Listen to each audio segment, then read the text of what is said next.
So I thought I'd stop at Union Station, but there was a lineup for Batiste. How is Uniqlo? I haven't been to Uniqlo. I haven't been in yet because there was a lineup for Batiste. Okay. If I'm being honest. Well, I wish you would be honest. That's the best policy. That's right. I'll be authentic with it. Be authentic and be honest. There's a lineup for dry shampoo. Kaylee's talking about her trip to Union Station today, where there's a lineup for free. I hope it was free. Dry shampoo. I don't know. I mean, the thing was with this lineup is that it was at 8:00 in the morning, and it went on, and then it wrapped around the Nespresso. And it's like it blocked the Uniqlo because I was going to go in. I was going to get a black turtleneck so I could match you guys. And when I kind of had to go around because there were so many people there. And there were these ladies that like joined the line and they didn't know what they were in the lineup for. I think that's like one of my favorite human behaviors is people who just line up and have no idea what. Yeah, they're just like, this looks like a good idea. So I got nothing but time. And you can see them. They're like, we're in the line. Yeah, there's got to be something good. What's this lineup for? Have you ever seen the lineup in the underground at Harvest Green? No. It is, I don't know. I've not seen it either. It's like around the block. It is so far. It is crazy. But it goes very fast. It goes really fast. I don't mind a lineup it's still as long a good as it's fast. 15 minute wait, 20 minute wait. On your lunch hour, like. Is this a salad bar? It's so good. The Harvest Green is the she loves best. it. She talks about it a lot, yeah. And it's not super, like, it's expensive, but it's not, like, everything is expensive in the past. That's true. But Harvest Green is the best. It's worth the money. It's the worth money. We've ordered it. No, I don't like going too far. I stay in a very tight But there's a lineup. Yeah, the lineup that would is turn me like I'm done. There's probably like from university to, if you're on King, University to Simcoe. Like, it's like that long. Like, it's a long lineup. Yeah, there's no way. I'd be a hard pass. Okay, maybe I'm exaggerating a little bit, but I feel like it's get in the lineup. lineup. I do feel like we need to backtrack and explain why Kaylee was getting a black turtleneck. Because our guest today is in technology, and I mentioned that I was going to wear a black turtleneck, and I was like, it felt a little Steve Jobsy, and so we felt like maybe we were paying ode to technology by wearing black turtlenecks like Steve Jobs, but then Kaylee bailed. I mean, you're black. It's good enough. Yeah. Matching turtlenecks. Kaylee, Kendall and I are 100% matching. Yeah. Guys, I'm really missing out this morning. I actually have 2 of these, which I could have brought for you. But that's okay. It's okay. I mean, I was trying to go to Uniqlo. Batiste got in my way, so that there's that. I mean, free dry shampoo does feel like a good reason to forget a dress code situation. Think it's worth that long of a lineup. Is it good dry shampoo? It's not. I mean, no. For us thin-haired girls, it's not. Maybe I don't for think, Kaylee. No, I don't like it gets chalky. Okay. It's a grease situation. Yeah. In my hair, Yeah. Okay. It's sensitive. All right. So you guys, I'm excited to talk to Maria. I'm so excited. Yeah. I love Maria. I think she's just like this ray of light. She's so 100%. fun. I'm excited. It's going to be, Also excited to talk about an area that I'm not like overly familiar with, maybe a little nervous. I don't know. I don't know all the jargon, all the lingo. So we'll see where it goes. We'll see where it goes. Yeah. All right. Well, we hope you enjoy. We're about to speak to Maria from Blackline. Hi, I'm Heather Lloyd. Hi, I'm Kendall Taggart. Hi, I'm Kaylee Kelly. And you're listening to the Realtio Podcast, a show where we talk to leading women in real estate. All right. So we are back, episode 4. And today we're speaking with Maria Di Bartolomeo. Did I get that right? No, I'm so sorry. I'm not even going to. I've tried this probably 6 or 7 times. So, Maria, please tell us how you say your last name correctly. Maria Di Bartolomeo. Okay, there we go. I'm not even going to make more of an effort to go through it. You're sorry. Close. I feel like it's disrespectful. I apologize. Not at all. It's not at all. Not at all. Thank you. So Maria is here to talk about prop tech. I actually am going to define prop tech as I understand to be property technology. Is that how it is? Because I feel like sometimes things mean different things. So that's what we're here to talk about today. Your background is completely different from the past 2 guests that we've had on, in the sense that it did not start in real estate. You actually started in technology well over 25 years ago, I think, is kind of what my understanding is. In more so, I guess, the media and communications industry. And would have been more kind of on the sales side, building brands, outreach partnerships, that sort of thing. Do I have that right? You do. It's more business development. Business development. Okay, that's a great way to say it. Yeah. And several years in that area, some pretty great and high up roles in that industry, and then moved to the real estate industry, which is what has brought you here today with Blackline and Ad Hoc. You've been there for about 4 years, from what I understand. Is that right? Okay. Where you are building strategic partnerships, delivering on innovative solutions and accelerating sales to elevate overall brand experiences. So yes, I'm reading that, but it's important that we get these things right. So it's okay. The one thing I am also going to read is directly off of your LinkedIn page, which I thought was a really great saying, is I'm going to just read it and then kind of tell you why I loved it. Is that you are driven by passion and purpose. You believe in business that thrives on trust, integrity, and strong relationships. You bring enthusiasm and curiosity to every project, always looking for a stronger, more meaningful way to help people and companies grow. Whether you're building connections, shaping partnerships, or bringing ideas to life, you take pride in creating genuine value and leaving every interaction better than the way you found it.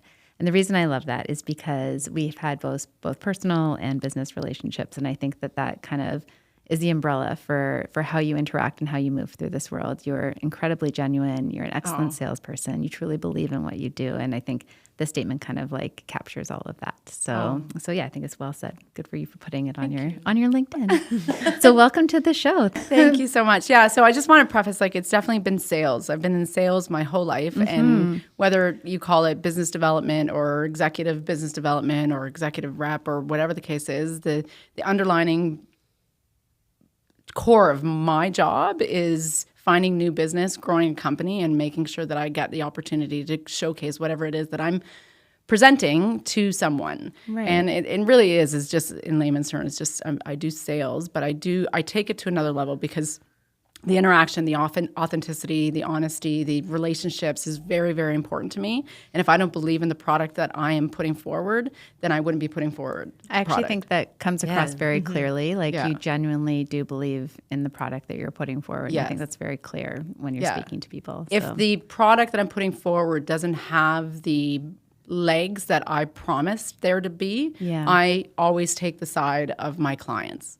So it's more, I become more of a sales arm for my clients internally, and it's extremely important for me to ensure that the delivery is just as good as, the delivery of the product is just as good as me meeting them when I first talked about it, if that makes any sense. I was going to say, is that something that you had to like learn and develop or learn the hard way, or is that something that you've just always kind of had ingrained in you? Wow, that's a really great question. Like I do believe that I've been like that from day one. Yeah. And I know that because I have the privilege of have had mentors and people that have kind of guided me along the way, and everyone has always told me that. Right. So I just believe in honesty. I believe in authenticity. I believe in transparency in everything that I do. So whether it's my personal life with my kids or if my friends or at work, I think it just kind of all portrays kind of in the same way. Probably makes life a lot easier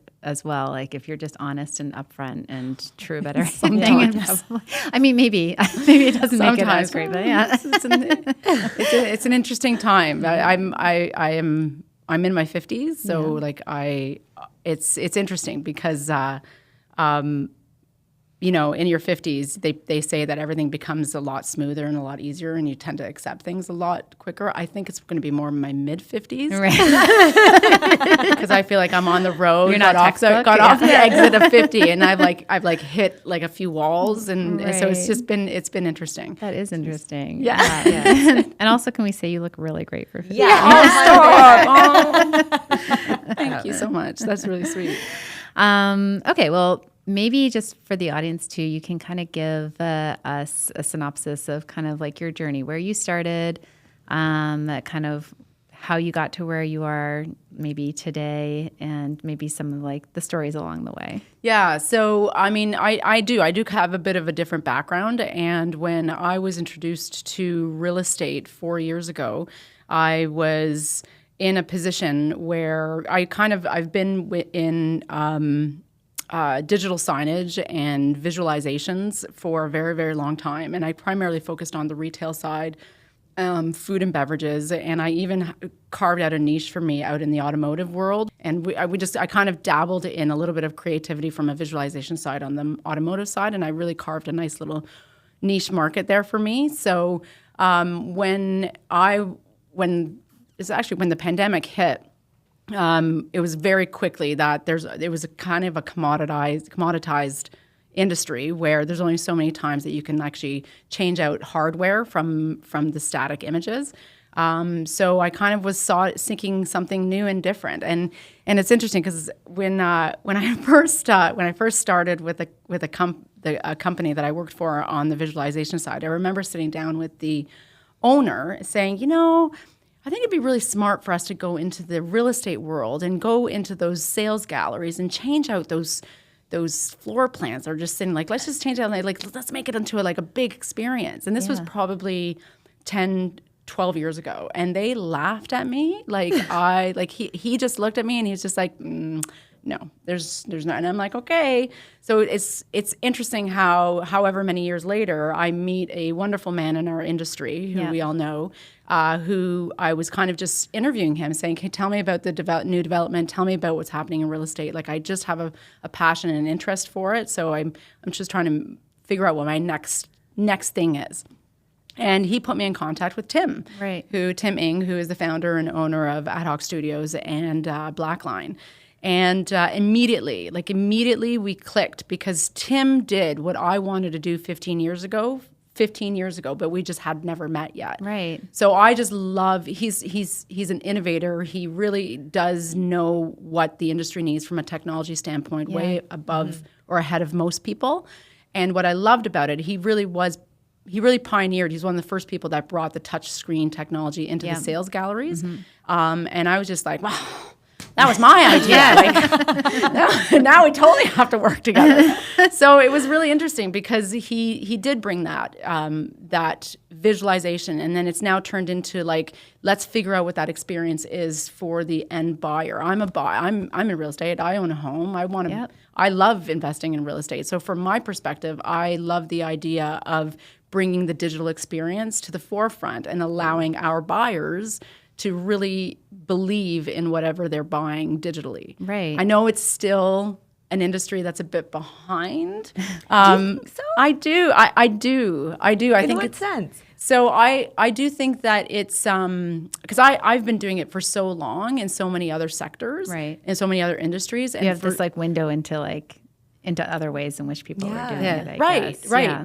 I've had the privilege of opening up the U.S. market with Tim, and we've done a really good job collectively together, and we have some great clients, and I've been able to see kind of from a digital standpoint, an amazing city, a gorgeous city that is a bit behind from a technology standpoint. They're kind of selling new development real estate the same way that Toronto did probably 20 years ago. Right? And I do believe the way Toronto's real estate market imploded and stayed there for so long, I could be wrong. I mean, somebody could tell me that I'm wrong. But so far, in the last 4 years, I do not know another city in the world that has had the upswing of real estate the way Toronto has, and unfortunately the fall. Right. But with the fall comes so much knowledge. With the fall comes so much opportunity, and with the fall we can there's so much we can do because we as Toronto and experts in real estate could really show the rest of the world how it could be done from a digital perspective. Totally. That's kind of I was thinking in a hot market, prop tech has really has huge value, and but now that it's kind of slowed down a little bit, how is prop tech? How do you see prop tech adapting and helping with the slower markets?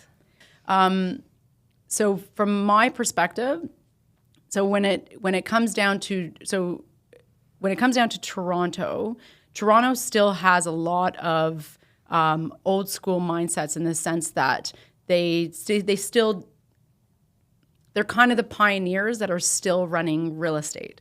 And those pioneers, and I call them pioneers because they really started it and did a lot for it, but they have a harder time transitioning over to technology, and I find that across the board in Canada and the U.S., or at least I can speak for Miami, is that it's kind of that old boys club kind of concept.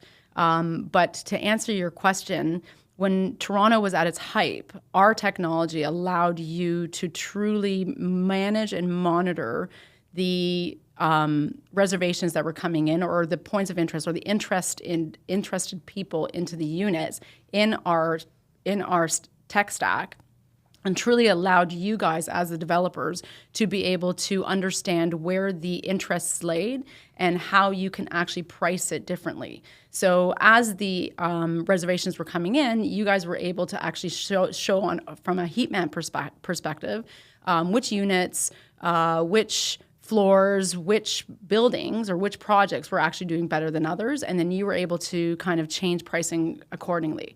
But here in this slower market, I believe that the technology allows you to truly understand from a CRM perspective where the lead's coming from. And we talked a little bit about this before, where now you can actually learn to watch the buyer's journey right from where the form is coming from, so right from the lead source all the way down to the purchase agreement. So it goes down right to the contract, and you can actually follow that journey, which I think is more important now to truly understand what the buyers want, because the buyers now are buying to buy, not to sell. Not to invest necessarily. Not necessarily to I would invest. actually say, like, I think it probably goes beyond that. Like, once they've signed that contract as well, I think, and correct me if I'm wrong, but there's like tools in place to be able to continue that relationship. Like, you know, when we talk about like homeowner relations and all the communication that takes place after those 10 days, I imagine that it also has that capacity. So it's really from like registration all the way through to like move-in technically. Correct. Yeah. Whereas now the CRM systems actually have the ability to be able to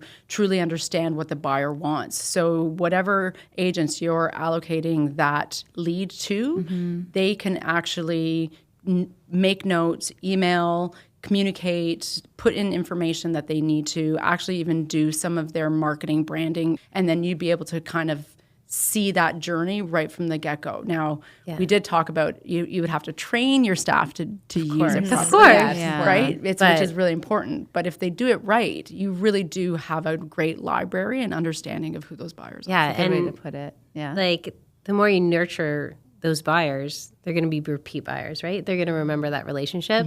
So it is so important to maintain that relationship between, like, they've signed the agreement, like, there's still work to be done for 4 years to keep them happy, so they close, so they buy again, so they look to you. So In particular really in important. pre-construction, because I guess the tool doesn't actually. Maybe we should just speak to what Blackline does in particular. Yeah. Like, I think, you know, not everybody who listens necessarily knows what Blackline is, what Ad Hoc is, what you guys do. It's two different segments, I guess, or two different parts of the business. So maybe you could just give everybody a little bit of a sense of that. Yeah. So Ad Hoc Studios is where Tim started, and Ad Hoc Studios is a visualization company that does renderings and visualizations for new development, and that's where that's where Tim kind of got started. And then from there, he ended up really truly understanding the background of real estate. Like, he was born and raised in real estate. His dad was a broker, one of the top brokers here in Toronto. His mom worked for Tridal, and he kind of just grew up in that market. Right. So being a pioneer, bringing that technology, bringing all of that information to the forefront. He then realized that there's technology. I mean, he has a technology mind, so he was able to kind of bring that technology to the real estate market. And how he did it was actually really interesting. He actually sat down 20 of the top developers in Toronto and Vancouver and brought them to a round table, and for about a year and a half just did a focus group on truly understanding what it is that they needed from a tech perspective. Right. So from that, after about a year and a half, which is kind of what's called a design thinking mentality, he was able to then develop a technology. And I love this saying, and I say it all the time, he truly built a technology that was made by the industry for the industry. And that same mindset is what we've kind of adopted going into other markets.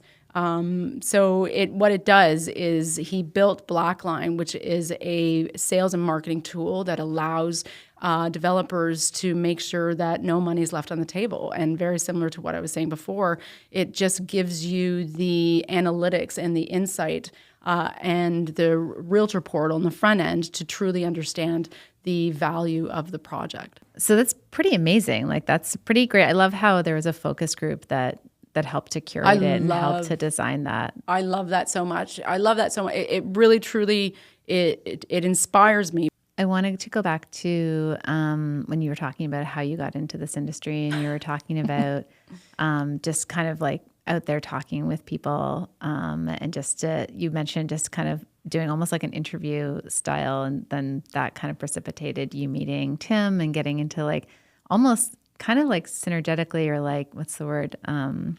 Serendipitously, like kind of meeting, because you both had this same idea of this idea, like thing that you wanted to do in real estate. Yeah. And I like the idea, or just maybe you could talk to it a little bit more about just going out and talking with people to further advance or further develop or change your career path. Like, I like how you did that. Maybe I didn't answer. So I started right out of school. I started in telecom. Okay. Right. So when I say it, like, my entire background is tech. Like, I started in tech. I mean, we all know my age, but so I'm definitely aging myself by saying, like, I was hired as one of the first telemarketers for a telecommunications company. You may have to define telemarketers. Yeah, do I really? I don't know. Maybe I'm not sure. So I was hired. My shift was 3 to 11. And I would be the person on the phone calling your home, so your parents, while you were sitting around having dinner, to talk to them about how they should switch their long distance plans. You're like everybody's favorite person, obviously. But what's interesting is that back then, if you were a nice, kind voice, right, you actually got them to sit and listen. And I'm like, what are you eating for dinner? And they're like, oh, we're having pasta. And I'm like, amazing. Like people weren't annoyed by it yet. They weren't annoyed by it yet. They just loved the idea. Like, I think back then it was called, like, the people just loved the phone. And then even knocks on doors, they weren't scared of people coming to the door. Their door. They were just getting the portable phones. They were just getting the portable phones. Yeah. They're just like, not the ones with the wires. That's how way back we're going. Right. Sorry. It's true. So I used to call them all the time, and I actually did. It was fun. I did really well, and then from there, I kind of just fell into the telecommunications world, where it was pre.com, or sort of the uprise of .com, the fall of telecommunication, like the whole thing. Right. It's a mishmash. And I remember telling you guys this story. So I was 25, I think. I was 24, 25 years old.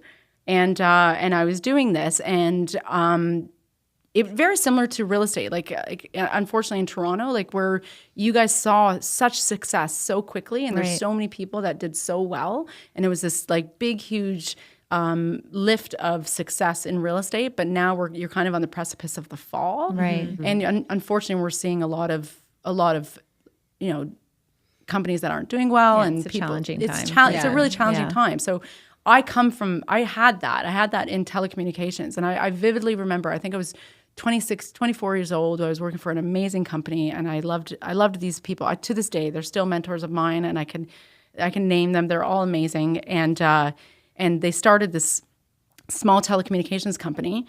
And I remember, like, I was just like, one man would stand there, and we would look at the Toronto skyline, and he'd be like, it's all an opportunity, right? So basically, we would light up these buildings with fiber optics, and we would go into the buildings, and we would knock on the doors, and we would sell them high-speed internet or long distance. Like, that was it. Wow. And I remember I was doing really, really well. I was out, I think, signing a deal or something. And I came back, and I'm like, okay, I'll be back at 4:00. And everyone got this call.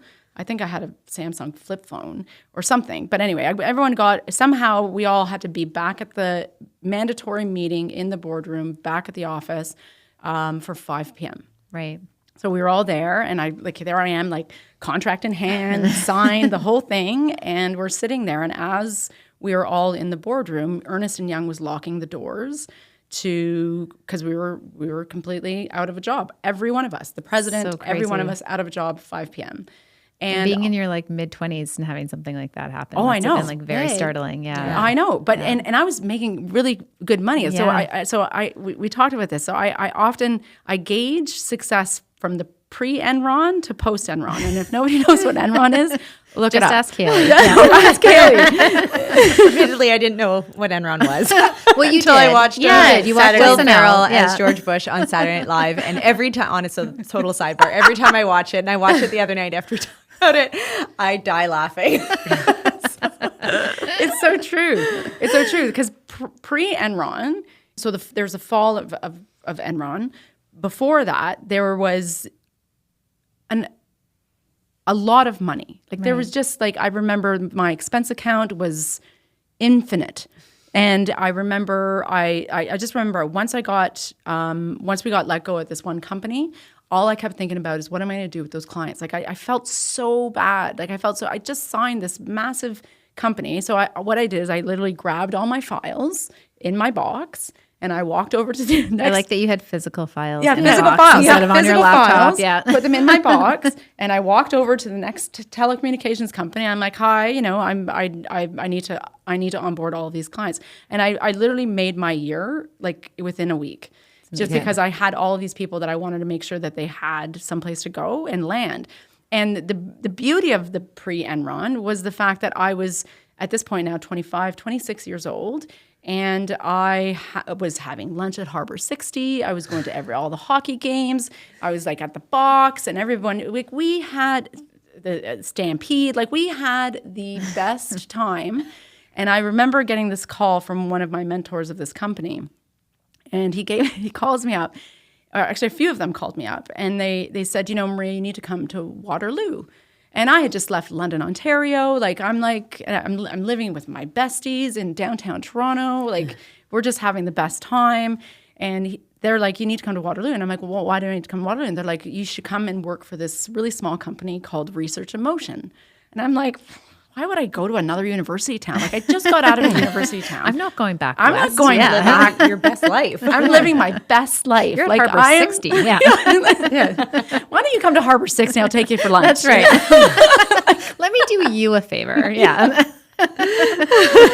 And to this day, so as everyone knows, Research Emotion turned into BlackBerry. Yeah. And to this day, I am still very good friends. Some of them are my mentors. A few of them, like they started BlackBerry in Germany and France. Somebody was in Australia, and I just remember even to this day, like they would still. One amazing guy is a professor for the University of Waterloo, and he did this amazing curriculum on sales. Right. And I was so honored. He asked me to go and talk to the engineer students for his class, just to talk about networking and sales and relationships and design thinking and all this great stuff. Right. And to this day, he still says, he goes, you still living your best life?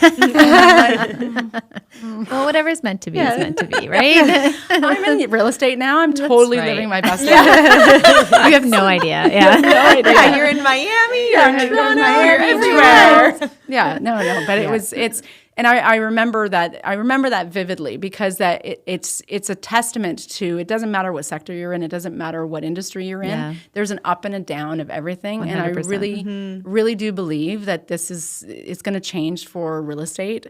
But most importantly, and I wanted to bring this up, like what I'm most impressed with in real estate and what I've been most impressed with in the last 4 years is all of the women that I've met.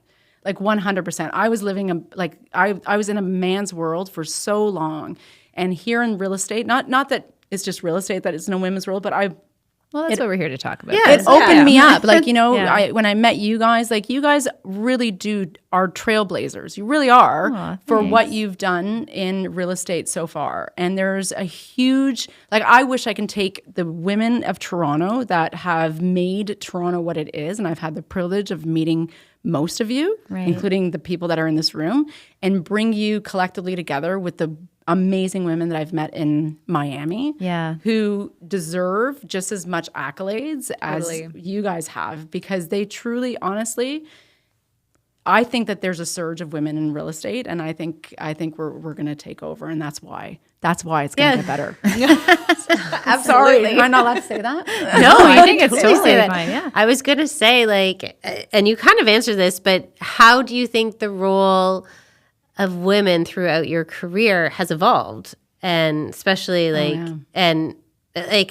I know that you haven't been in real estate for a ton of time, but you definitely have met women or heard different stories. But how is that kind of translated through technology and real estate? And how is how do you feel that role has? There are more women leaders now than there were before. And I know that because the women leaders that I had before, some amazing women that were in telecom, a few of them went to BlackBerry. Right. And they stick out to me because they were one of like 10 men. Right, yeah. And I remember just being in awe of that in my 20s. And then to come into an industry where literally it's the women are kind of taking over. And I loved it. I remember being in a panel in Miami. I wasn't on the panel. I was in the audience listening to a panel. And it was an entire panel of women. And a lot of amazing big brokerages and developers on this panel. And they started off by talking, like just asking questions like how did you get into real estate? Like what was it about real estate that you liked? Like how are you adopting as a mother and the workload that you have? Like all of this.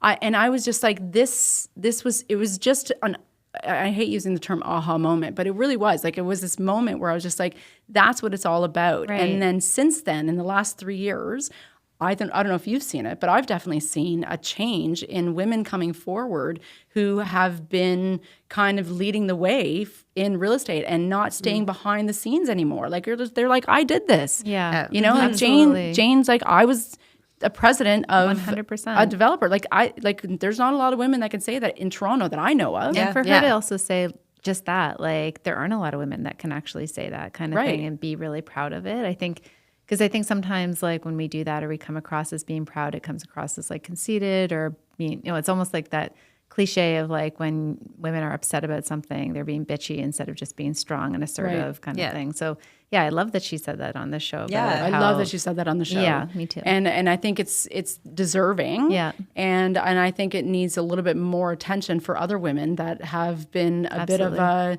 bit of a staple in the industry. Absolutely. Right. Yeah. I can name a few off the top of my head that are amazing. So I'm so proud to be part of this industry. I love that I met you guys. I love that I'm part of the committee for RED, which is the Women in Real Estate Development. Mm-hmm. I think we need to expand it. Like it's, I really do. And I think that the next, you'll see it in the next 5 years. I'm determined to have you guys meet some of the women that I know in Miami. I love that. And bring it together because it would be an amazing panel. They should just come down here and be on the show. Canada. We should do That's an invitation for all of you. That would be Toronto amazing. and Miami show. Yeah, I don't hate that idea at all. How great would that be? It would be amazing. It would be. Yeah. Maybe we have to go there. Maybe we have to go to Miami. That is actually the better idea. Yes.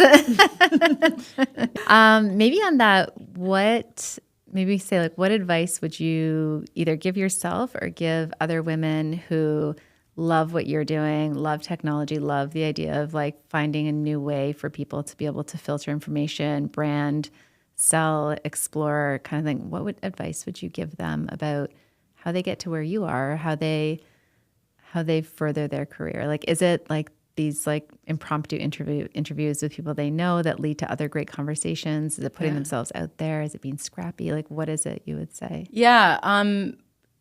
Networking is a dying technique. Agreed. Oh my gosh, I love that you said that. It is, and it's just because technology is kind of taking it over.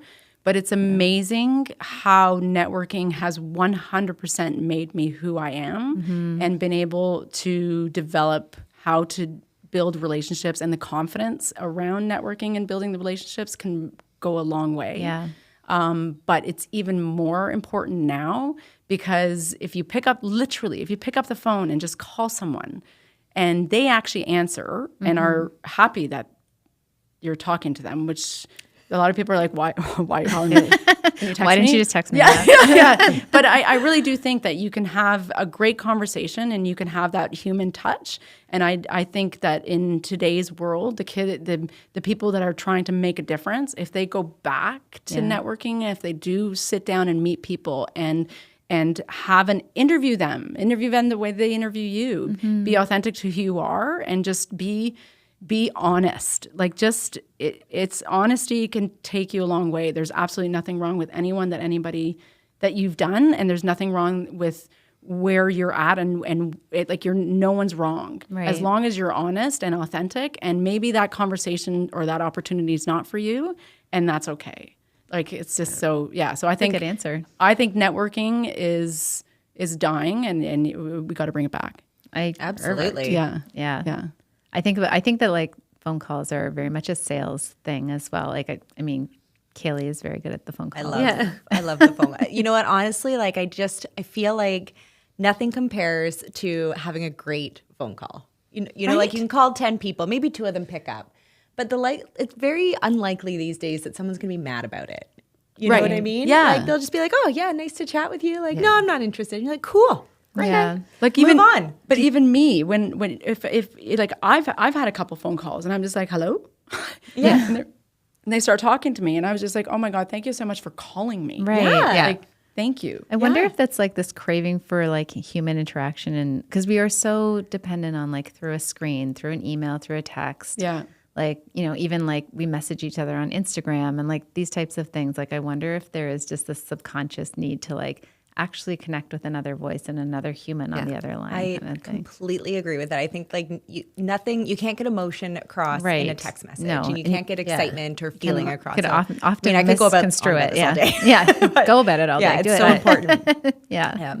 Yeah, you cannot. Do you find that like so? I love talking on the phone, and so do you find that like I know that you guys are like salespeople, and so talking on the phone is a big deal, but do you find that in your personal life, would you rather text or talk on the phone? Because I am such a phone person. Like I would rather pick up the phone and call someone and talk to them than be like, and my friends are like, just text me. Yeah.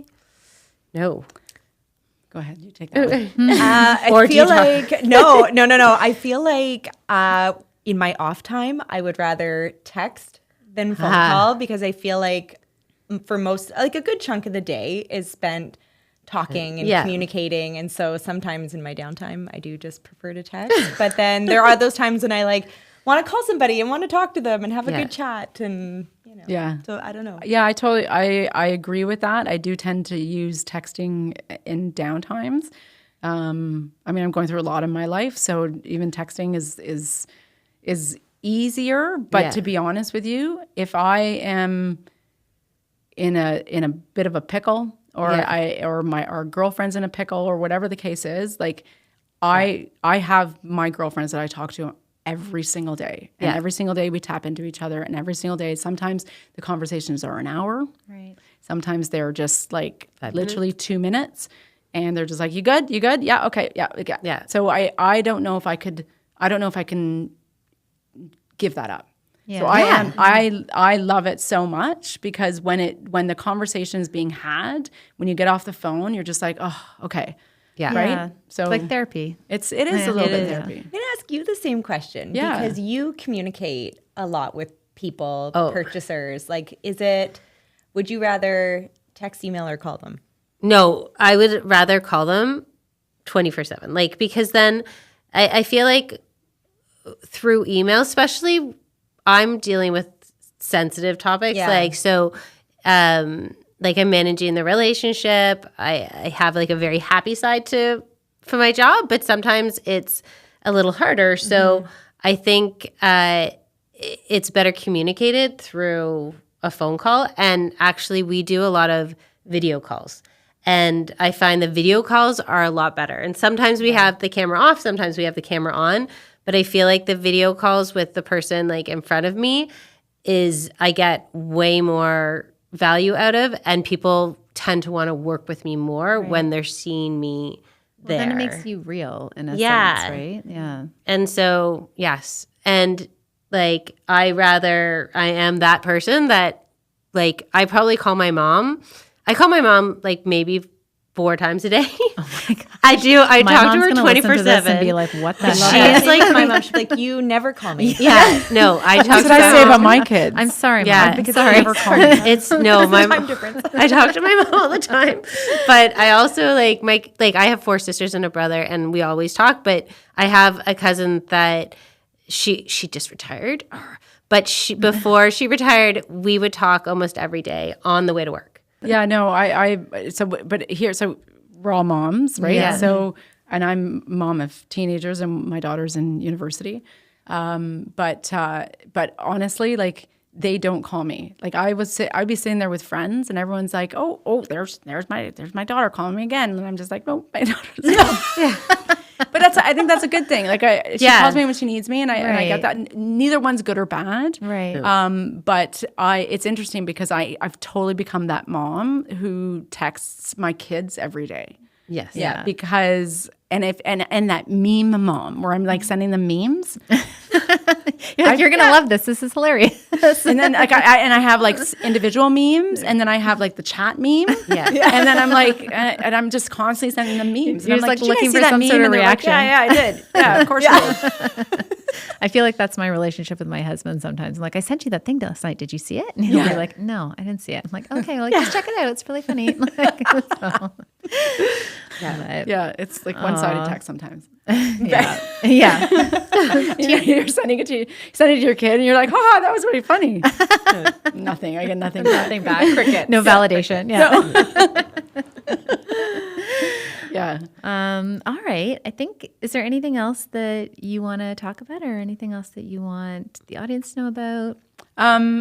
No, you're good. No, I honestly, I think you guys are doing amazing. Like I really do, and I'm so proud and honored to be in this industry, and I can't wait to see what we're all going to do. That's beautifully said. Yeah. Great way to Well, cap Great way it to off. end it. We are going to ask you 3 rapid fire questions. Well, I say they're rapid fire. They're just questions. I don't know why I call them. Okay. Like buzzword. I'm expecting you to go 1, 2, 3, go. They're not. I'm sorry. All right. So what is your favorite thing to do on a Saturday? Oh wow.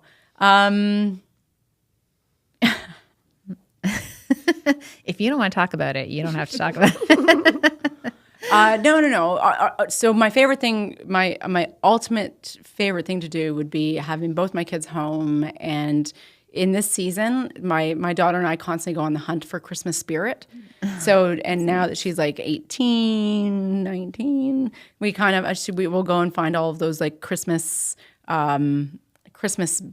pop-up bars or whatever for hot chocolate and stuff like that. So my ultimate favorite thing, if both my kids are home, to just grab them and go out on the town somewhere and do something together. Oh, I that's love so that. fun. Yeah. Love that. Yeah. What podcast are you currently listening to? This one. Okay. Great. Perfect answer. That was quick. That's actually true. That was awesome. That's actually very true. And where are you planning your next vacation?